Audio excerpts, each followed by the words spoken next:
নমস্কার বন্ধুরা, বেঙ্গলিপুর রান্না করে আজকে আমি এটা রান্না করছি, সেটা আছে গাজরের সন্দেশ। গাজরের সন্দেশ করতে যে আমি গাজরটাকে সিদ্ধ করে বেটে নিয়েছি, সিদ্ধ করে পেস্ট করে নিয়েছি।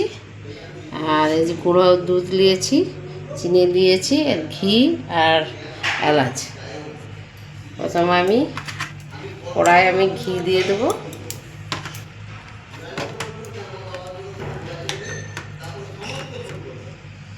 এক চামচ ঘি দিয়ে দিচ্ছি।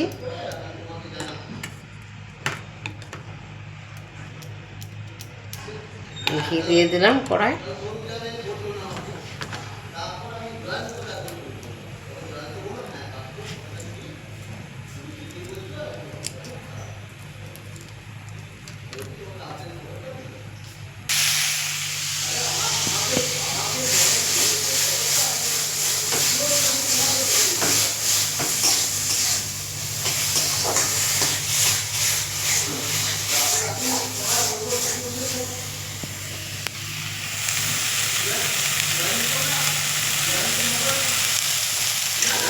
দুধটা দিয়ে দিচ্ছি।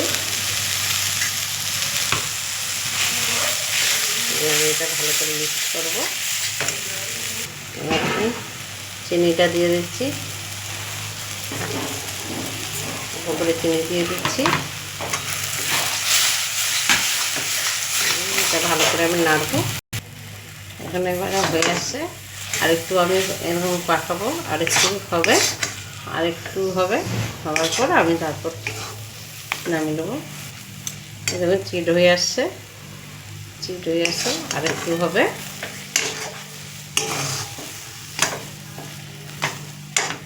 আরেকটু হওয়ার পর আমি নামিয়ে দেবো।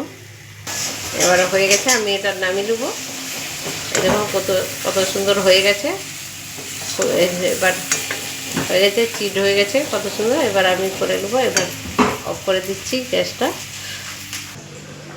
এরকম কি সুন্দর সন্দেশগুলো হয়ে যাচ্ছে এভাবে।